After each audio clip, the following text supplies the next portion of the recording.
Assalamualaikum warahmatullahi wabarakatuh. Perkenalkan, nama saya Vivi Nur Aziza, NIM T 2019-7098. Di sini saya akan menjelaskan sejarah perkembangan ilmu fikih. Dengan pembahasan pertama, sejarah perkembangan ilmu fikih pada periode Nabi Muhammad, sahabat tabi'in hingga sekarang. Dan yang kedua yaitu karakter atau proses ijtihad dalam sejarah perkembangan ilmu fikih. Yang ketiga yaitu aliran-aliran dalam fikih, dan yang keempat yaitu anutan umat Islam sekarang. Sejarah perkembangan ilmu fikih itu artinya yaitu seperti semua benda hidup lainnya. Fikih Islam tidaklah muncul dari ruang kosong. Fikih muncul dari sesuatu yang sudah ada sebelumnya, kemudian berangsur-angsur mengalami fase kehidupan. Nah, sejarah perkembangan ilmu fikih pertama yaitu periode Nabi Muhammad SAW.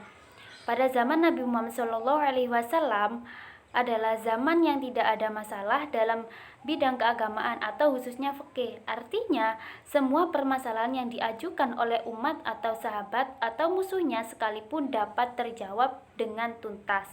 Dan yang kedua yaitu periode bersahabat. Nah, fikih sahabat menduduki posisi penting dalam hazanah pemikiran hukum Islam. Karena mereka adalah orang yang hidup dengan Nabi dan meninggal dalam keadaan muslim. Zaman sahabat adalah zaman setelah berakhirnya masa tasyri' ilmu embrio ilmu fikih pertama, dan mereka sendiri menjadi sumbernya. Yang ketiga yaitu pada periode tabi'in. Pada masa tabi'in, cara mengisbatkan hukum semakin berkembang. Di antara mereka ada yang menempuh metode masalah atau metode kias, di samping berpegang pula pada fatwa sahabat sebelumnya. Pada masa tabi'in inilah mulai tampak perbedaan-perbedaan mengenai hukum sebagai konsekuensi logis dan perbedaan metode yang digunakan oleh para sahabat ketika itu, para ulama ketika itu. Nah, yang keempat yaitu periode Imam Mujtahid.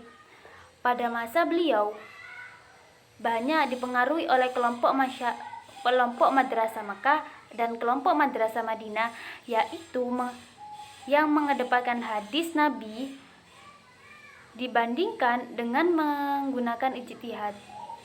Kelompok ini banyak tinggal di Hijaz dan Madinah. Yang kelima yaitu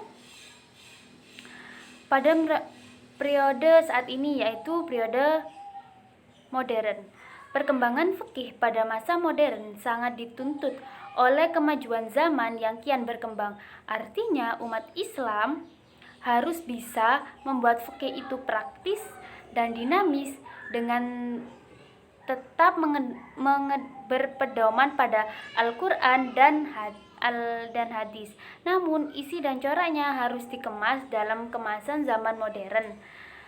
Inilah yang harus mampu dilakukan oleh fikih modern, sehingga fikih dapat dengan mudah direalisasikan dalam masyarakat yang menginginkannya. Selanjutnya yaitu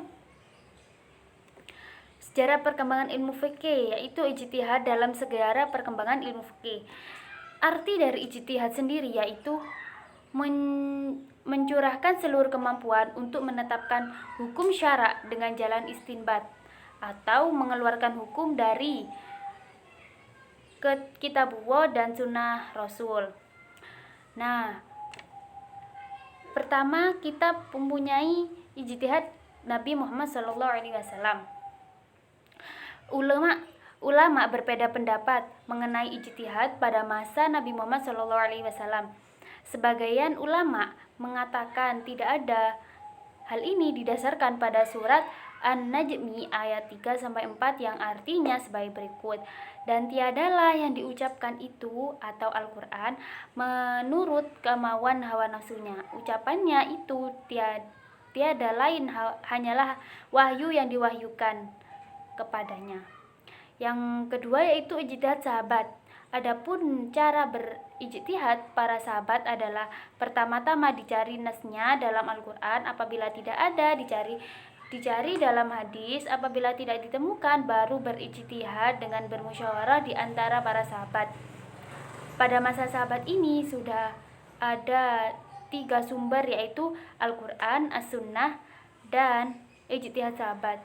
Ijtihad terjadi dengan ijtihad jama'i dalam masalah-masalah yang berkaitan dengan kemaslahatan umum dan dengan ijtihad fardhi dalam hal-hal yang bersifat pribadi. Yang ketiga yaitu ijtihad tabi'in. Periode ini terjadi kurang lebih pada abad 2 Hijriah. Setelah berakhir masa sahabat, muncul masa tabi'in. Generasi tabi'in ini terjadi atas murid-murid para sahabat. Mereka mendasarkan pendapat mereka kepada pendapat para sahabat. Dan yang keempat yaitu ijtihad ijtihad imam mujtahid. Perintah berpegang teguh pada Al-Qur'an dan hadis yang membuat norma dasar bagi penetapan hukum. Para ulama dianjurkan bekerja keras melakukan penalaran dalam menyelesaikan masalah-masalah di masyarakat, yang tentunya hukumnya belum ditegaskan oleh Al-Qur'an dan hadis. Sesungguhnya ulama semacam itu dalam ilmu usul al-fiqih disebut dengan istilah ijtihad, sedangkan padanya dinamai mujtahid. Selanjutnya yaitu ijtihad pada periode modern dan atau masa kini. Menurut para intelektual zaman modern dituntut lebih jeli dalam melihat setiap perkembangan yang terjadi dalam kehidupan bermasyarakat, sehingga para faqih dapat menyusun fikih dengan tepat dan sesuai dengan kebutuhan masa.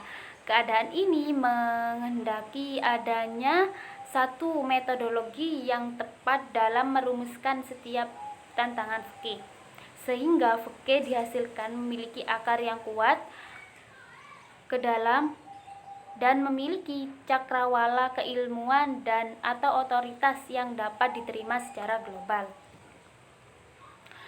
Nah, selanjutnya yaitu aliran-aliran dalam fikih atau macam-macam mazhab. Sejak kira-kira pertengahan abad pertama Hijriah sampai pada awal abad keempat, tidak kurang dari 19 aliran hukum sudah tumbuh dalam Islam. Kenyataan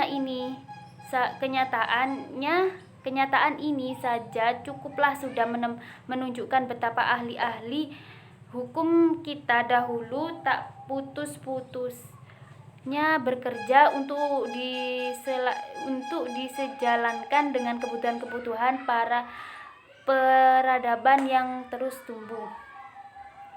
Pada masa sekarang ini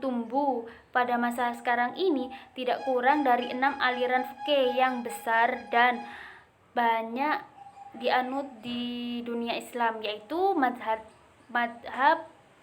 Hanafi, mazhab Maliki, mazhab Syafi'i, mazhab Syiah, dan mazhab Zahiri. Nah, pada Imam Abu Hanifah, yaitu Imam Abu Hanifah berpegang kepada Al-Qur'an, As-Sunnah, dan pendapat sahabat. Untuk Imam Maliki berpegang kepada Al-Qur'an, As-Sunnah, amal ahli Madinah, fatwa sahabat, al-qiyas, maslahah al-mursalah, dan azariyah. Untuk Imam Syafi'i yaitu berpegang kepada Al-Qur'an, As-Sunnah, ijma', qiyas, dan istidlal. Untuk Imam Ahmad bin Hanbal berpegang kepada Al-Qur'an, As-Sunnah, fatwa sahabat, qiyas, dan azariyah. Selanjutnya yaitu aliran dalam fikih, yaitu mazhab Zahiri berpegang kepada Al-Qur'an, As-Sunnah, pendapat sahabat, dan istinbat. Mazhab Syiah berpegang kepada Al-Qur'an, as-sunnah, qiyas, ihtisan, marsalah, al-mursalah, dan al-alqa. Dan yang terakhir yaitu anutan umat Islam sekarang. Di negara Indonesia, umat Islam banyak menganut mazhab Syafi'i karena penyebaran Islam pertama kali ke Indonesia bermazhab Syafi'i. Ini bila merujuk pada teori bahwa pendakwa Islam tersebut adalah keturunan Rasulullah yang nasabnya bermuara ke Imam Al-Muzani.